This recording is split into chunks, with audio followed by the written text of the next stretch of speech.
Well, so far this month, we've covered a story about the troubles of unfettered capitalism in Final Fantasy VII, an escape from persecution in Final Fantasy VIII, and the Gestaltism of Final Fantasy VI. How do you guys feel about religion? Because that's the plot behind Final Fantasy X.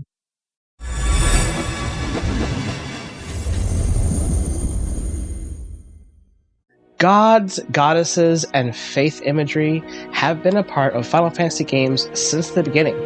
For instance, on the Famicom, Final Fantasy I had churches that had to rename clinics in the United States because Nintendo of America has rules against using religious symbols in games. Most Final Fantasy villains have the goal of either becoming gods or causing a religious upheaval, all the way up through Final Fantasy XIII, where the hero Lightning, Claire Farron, becomes a literal goddess. And Final Fantasy X also was heavy with religious symmetry. So we thought it was fitting to put them as Tim, Edna, Matthias, and Cassandra because religious tensions were the main component that drove these couples together. Tim was raised Christian when he met Edna, who is a witch. While Madeline refers to their family as druids, the term druid is Celtic for a high class of priest. It's a term that Scots, even just visiting Alden, would know and respect, and while they wouldn't recognize Edna as a true druid because that was, again, a class of male priesthood, she would kindly be referred to as Ancalie. Hey Dad, how was that one? Ancalie is Old Irish for old woman, a venerated moon goddess associated with the creation of the land, weather, winds, and winter months. Ancalie also has a particular affinity for black cats, wild cattle, and goats. Now where have I seen goat imagery involved in religion before? Ancalie can also mean veiled one, and is the root for many Irish words to describe women, such as Caelan meaning girl. Because of Edna's cool demeanor and mysterious nature, she could easily be taken for Ancalie, performing the job of a druid or priest for the village as well as their healer. The Calie appears primarily as a veiled old woman, sometimes with only one eye. Her skin was deathly pale or blue, while her teeth were red, and her clothes adorned with skulls. She would leap across mountains and ride storms. In the Manx tradition, the Calie was a shapeshifter capable of transforming into a giant bird. The Veiled One was a creator deity that shaped much of the known landscape. Whether she did so intentionally remains unclear. Her tools of creation and destruction include her hammer, with which she was able to control storms and thunder. In some legends, she also controlled a well that would occasionally overflow and flood the land. The Calie was neither fully good nor evil. Her intentions varied from tale to tale. Through her association with storms and thunder, she was a natural and wild destructive force. Despite this, she also cared deeply for animals, both wild and domestic, during the dark winter months. In all three Gaelic-speaking regions, she was the patron of wolves, emboldened by winter hunger in Scotland. She also served as a deer herder. The Calie was both ageless and immortal. As winter gave way to spring, she would take a draft that would return her to youth. In Manx legend, she spent half the year as a young woman, and the other half as old crone. She was only known as the Calie during the later half. In Ireland, she had several periods of youth, after which she remained old permanently. It's fitting then, for Matthias as Tidus, the main hero of Final Fantasy X, is a young man from the city of Zanarkand, a bustling metropolis that gets utterly destroyed by sin. In Final Fantasy X, sin isn't just a metaphysical concept of morality, it's a literal flying whale that is summoned into the world in order to, according to the Church of Yevon, destroy the wickedness of humanity that's become too reliant on technology. If this doesn't sound like the start of a technology bad plot, I don't know what is, but that wasn't really the main focus of Final Fantasy X. I mean, it was. Final Fantasy X was unique among a lot of other Final Fantasy titles. See, in most Final Fantasy games, it's you, the player, versus them, the world. Whatever world system is set up. In 6, it's monarchy. In 7, it's corporations. In 8, it's persecution for differences and time itself. In Final Fantasy X, it really is first and foremost a romance, then the world plot. Tidus and Yuna have become the poster couple for a lot of fans of Final Fantasy in general. Even a lot of Final Fantasy VII fans who rarely step outside of that specific title can admit that Tidus and Yuna are a far more compelling couple than Cloud and Tifa, or any other prospects. What 10 did better than 8 in this regard is made the love story central to the plot. Tidus's motivations weren't about self-fulfillment, destiny, or ridding the world of evil sorceresses. At the beginning of the game, we begin with a somber message: this is my story. That message comes from Tidus. Following Tidus, we really see the world from his point of view, after being thrown into another version of his original world called Spira. While in Spira, Tidus meets Yuna after she returns from the village temple. Having completed the Cloister of Trials in her village, Yuna is recognized as a summoner. In Spira, summoners are like a special class of religious figures. Summoners have the ability to, summon spirits comprised of the faith called Aeons. Now, that's interesting. Aeon comes from Latin and originally meant life, vital force, being, generation, or even a period of time. In astronomy, Aeon refers to 1 billion years, and in geology, that refers to the 4 periods that make up the entirety of Earth's history: Hadean, Archean, Proterozoic, and Phanerozoic. British physicist Roger Penrose uses the word to discuss cyclical cosmology as a period of time between big bangs. What does that all mean? Remember in the Final Fantasy VIII video when we talked about the multiverse? Cyclical cosmology is kinda like that, but instead of being different individual planes of existence, it suggests that our universe just keeps on exploding and starting anew every just so often.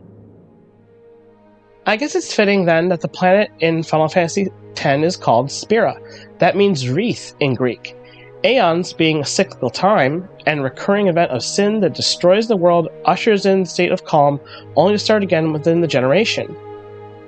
We have something similar to this in Buddhism. Speaking of religious symbolism, an aeon is symbolized by, not literally represented as, 1,334,240,000 years. Yes, it is an extremely difficult number to just remember, especially having dyscalculia. Aeon is also a Hellenistic deity in Greek mythology associated with time. The orb encompassing the universe, even Hellenistic priests knew the world was round, and the zodiac. The zodiac is also something heavily present in Final Fantasy games. Most Final Fantasy characters have a zodiac assigned to them by the creators. Whether this affects how their personality is reflected is anyone's guess, but anyone who's watched a bingo book knows we do the same thing. In the setting of Spira, the Zodiac is represented by the Aeons. Summoners travel from temple to temple across the globe with a host of guardians to protect them from the monsters and other wild beasts. The summoner then takes on the trial of the Aeon by themselves in order to earn its trust and the ability to summon it in battle. But why? What's the impetus here? Religion. The Church of Yevon sanctions summoners to collect the Aeons in the name of protecting Spira from sin. But as you learn through playing the game, this comes at a terrible price. That price is the final Aeon. The final Aeon is unique to each summoner. After their quest is complete, the party is faced with a dire choice, one that Tidus cannot abide. Yuna must make the decision to sacrifice one of her guardians in order to summon the final Aeon, but doing so would also mean her demise. This is the overall moral quandary of Final Fantasy X and the reason why the romantic plot takes precedence over the overall story of the world. Sure, it might seem like this is very similar to Final Fantasy VIII, with Rinoa willingly allowing herself to be sealed by Eshar after becoming a sorceress, but in the story of Final Fantasy VIII, this was a late-game addition to the original plot. Final Fantasy X nails it from Yuna's and Tidus' first meeting. Their chemistry is magnetic, and Tidus needing to earn the trust of those close to Yuna helps temper their beginning with a healthy friendship. And that's what this picture is honestly depicting. I'm sure Final Fantasy X fans have already figured it out for the most part. Fairly early in the game, in order to get Yuna's attention, Tidus shows her how to whistle with his fingers. This is a very pivotal scene because it's something that becomes their eternal promise, like Squall and Rinoa in the Field of Flowers, or Cloud vowing to Tifa that he'll come back as a soldier and save her whenever she's in trouble. To the point that it's even in the game's sequel, Final Fantasy X-2, it serves as a beacon between the two separated lovers. And separated because Tidus became the final Aeon. In the story, Yuna outlives Tidus because he wants so desperately to save her from the fate of her world. He develops a saying through the game: people die, Yuna dances. At first, it's just symbolic of the very special way death seems to work in Spira, but what it comes to symbolize is Yuna's perseverance and strength, a face and a mask that she has to show in order to be the symbol among her people. It's made very clear in the story that Yuna sees Tidus as a kindred soul, akin to how Matthias and Cassandra felt and why she left her family and her family's religion to pursue what her heart desired. In Final Fantasy X, that's the same story. Yuna actually leads her guardians against the Church of Yu Yevon, against the gods and rulers of their world in an effort to save Tidus from his fate as the final Aeon.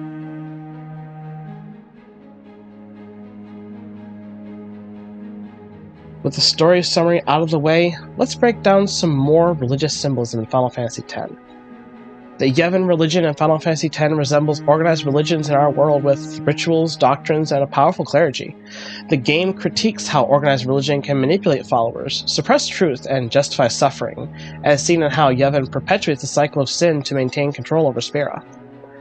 The Yevon temple draws inspiration from many real-world religions such as Shintoism, with practices and temples, Buddhism with its iconography and ritualistic disciplines, Islam in making pilgrimage, and Catholicism for their hierarchical structure and rigid doctrine. A most notable influence appears to be derived from the faith of Jodo Buddhism, a branch of Buddhism centered on the doctrines and practices of Amitabha Buddha, where its founding story describes the monk Dharmakara ascending to Buddhahood and discovering the power to establish Buddhagasetra, a realm beyond reality founded by the Buddha's own merits, naming his world the Pure Land, and becoming Amita Buddha. He vowed to make his world a paradise to which all people of his faith can enter and transcend into Buddhahood with the help of the rest of the world. Adapted into Japan, Jodo became popular with the common castes due to its simplicity in comparison to Shogun and Nichiren, and its influence reached the imperial court. By the time of its establishment of the Tokugawa shogunate, Jodo had reached its loftiest height of power over the span of 264 years. Many of Yevon's aspects, from its founder's backstory, its control over the world, the reign of influence, and also the tie-in with the East Asian design direction of Yevon's incarnation within the game. The maesters of the Yu Yevon religion are comparable to Catholic positions of power, cardinals, priests.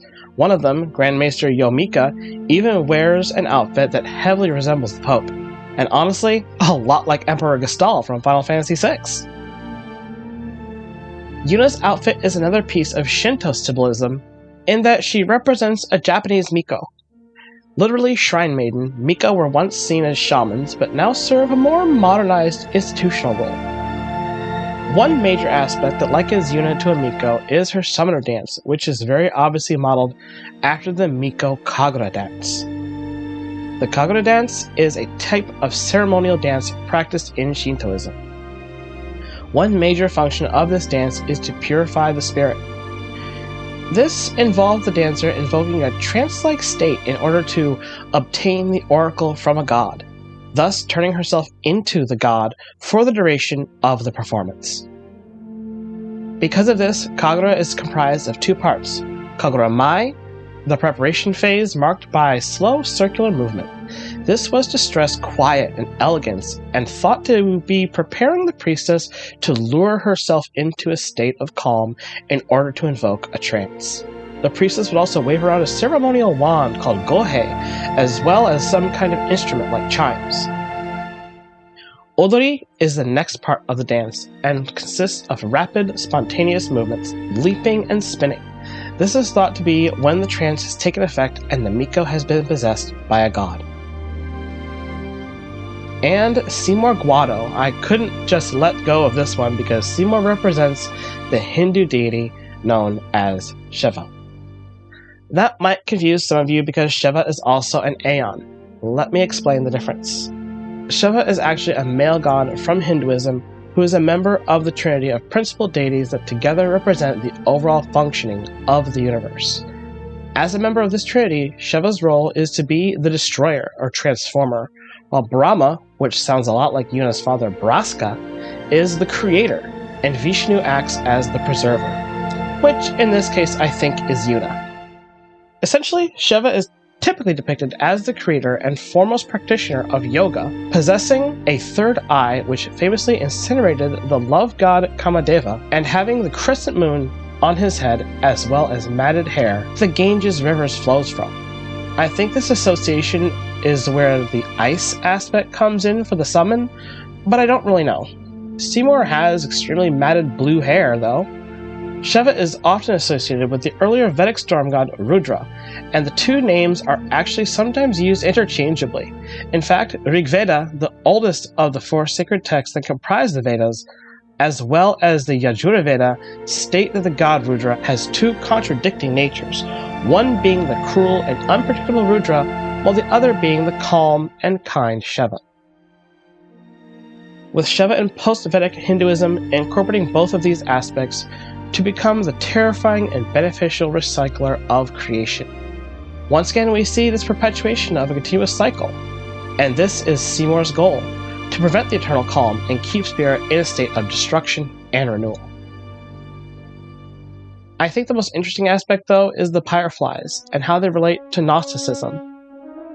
Gnosticism is a collection of religious ideas and systems that coalesced in the late 1st century Common Era among Jewish and early Christian sects.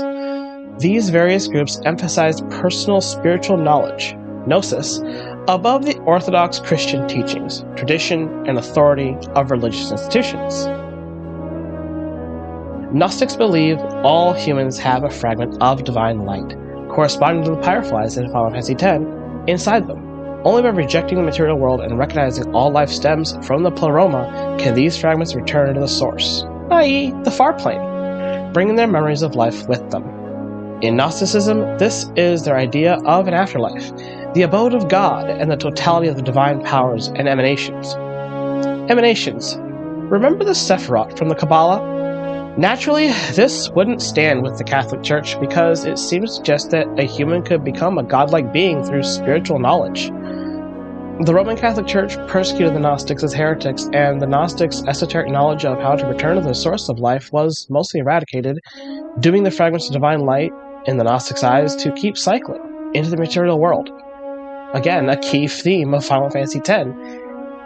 Similarly, the true nature of sin and the destruction it wreaks was subsumed by the Yevonite Church, who created a doctrine to fit their ideals, perpetuating their organization and, by extension, Spiran's suffering.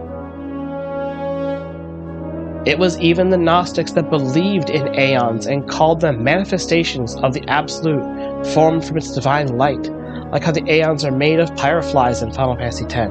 One of the aeons, anima, is a concept of the eternal feminine in the psychology of Carl Jung, who was inspired by Gnosticism. And that's even further interesting, given Jung's friendship and later rivalry with fellow psychologist Sigmund Freud. I don't want to highlight too much on that though. All I will say is that Jung was a pantheist who was raised Christian, and Freud was raised Jewish turned atheist. It was the late 1930s, and they were both in Europe. What is important here is the connection to Jungian psychology, though. Jung established a school of psychology that emphasizes the human quest for wholeness, which he defined as the integration of conscious and unconscious components of the psyche, through a process called individuation. Through studying folklore, world mythologies, and the dreams of his patients, Jung identified these components of the psyche as expressions of instinctual patterns, or archetypes. The role of the psychoanalyst in the Jungian approach is to assist in the analysis of dreams and symbols and prevent the patient from being overwhelmed by unconscious material cut off from the meaning offered by the suprapersonal forces. Jungian analytics typically believe the psyche is a source of healing and the drive toward individuation. And wouldn't you know it, what is Tidus called in Final Fantasy X? A dream of the faith. While you're experiencing the game through Tidus' mind, you're seeing it through the eyes of a dream made real, a quest for wholeness, and the integration of the consciousness, sin, with unconscious, Tidus. And this is why he had to be the final Aeon. And that's why even someone like me, who doesn't understand flirting unless you look me in the eye and say, Agni, I am flirting with you, can say this with my hands down favorite romance story coming out of the Final Fantasy series.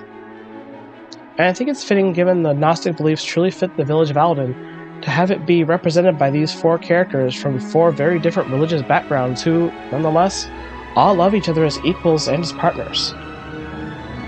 Sin, the massive creature terrorizing Spira, can be seen as a manifestation of original sin or a form of collective punishment for the hubris of the past. The cycle of sin's destruction and the belief that only through penance and faith can it be defeated mirrors the concept of redemption in many religions. The fact that sin takes the shape of a giant whale might even be a reference to the story of Jonah from Christian mythology. Just like how Titus must follow the pilgrimage to Zanarkand, the Christian god Yahweh commands the prophet named Jonah to go to the city of Nineveh. At first, Jonah refuses and tries to run away on a boat that is caught in a vicious storm. The crew are convinced that Jonah is to blame and throw him overboard, where he is swallowed by a whale. For 3 days, Jonah is tormented in the mouth of the whale until he submits to Yahweh's commands and goes to preach in Nineveh, where he warns them the city will be destroyed. The very pilgrimage that Yuna and her team embark on is its own religious allegory. It's based on the concept of Hajj in Islam. For people who practice religion, Hajj is the journey to Mecca, Saudi Arabia. Zanarkand is a clear allegory to Mecca, as both cities are considered to be the holiest of places to their respective believers. Undertaking Hajj is a mandatory religious duty expected of all adult Muslims who are financially and physically capable, just like summoners. Yuna is newly turned 18 when the story begins, after all. Hajj is a pilgrimage made to the Kaaba, the house of Allah, in the sacred city of Mecca in Saudi Arabia. It is one of the 5 pillars of Islam, alongside Shahada, the oath that one believes there is no God but Allah, Salat, prayer, Zakat, almsgiving, and Sawm, or fasting during Ramadan. The Hajj is an annual practice when Muslim brotherhood is on display and their solidarity with fellow Muslim people and submission to the God Allah is fulfilled.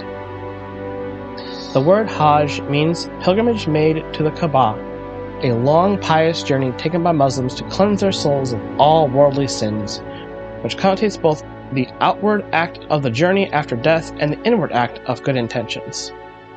Throughout the game, characters like Titus, who come from a world without Yevon's influence, challenge the blind faith of Spira's inhabitants. This tension between faith and doubt is a central theme, questioning the role of the belief systems in shaping societies and individuals. And that's because as the story continues, the heroes reveal the corruption and hypocrisy within the Yevon clergy, particularly in figures like Seymour and the Maesters.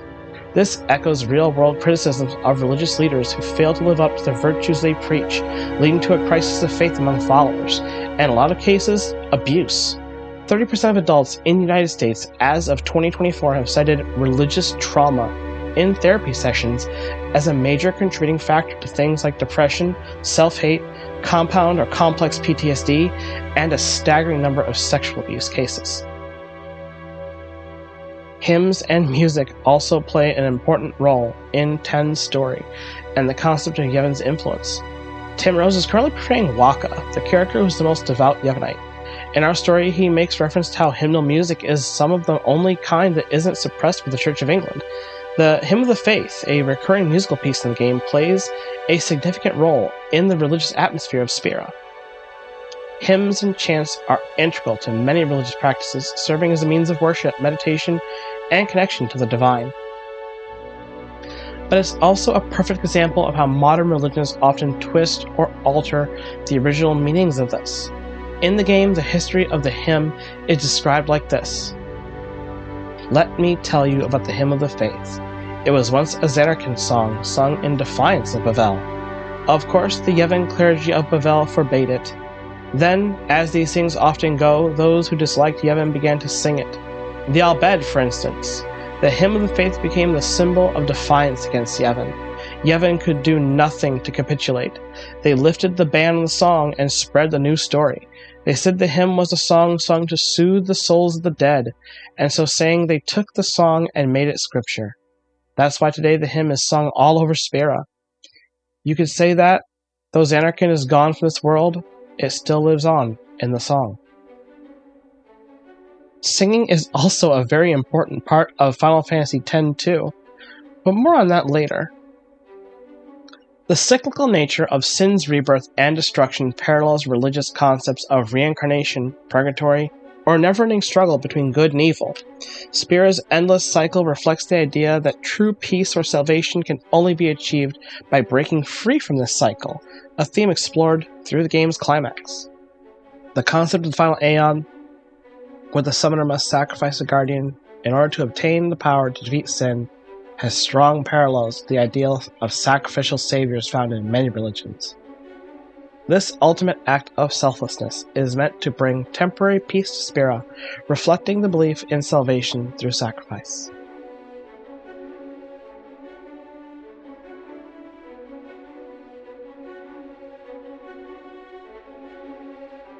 Art for this week is Denankun on Fiverr, and whoa, I love this! Not only the drawing, but the way they separated each character into their own layer as well as the background. Plus, the scene has action, direction, composition. Everything about it was really great to work with. I'd like to have them work with us on some of the episodes going forward. What do you guys think? Click the commission link down in the description to purchase your art from Denankun today. Art for this channel wouldn't even be possible, however, without the help of our patrons. Monetization on YouTube is not enough to keep us going, so please follow the Patreon link down in the description to help Tales of Atonement keep going long term. We have a lot left to do and a big story to tell, and we simply can't do it without your help. Besides, there's a ton of extras only available on Patreon that won't be available for months on YouTube, if ever. Some of our great patrons include Pammy Poo, Shadow Fox, Arya Gamari, Charles Tam, Jace Moreland, and Lunder Lumen. Thank you all for watching and supporting our story.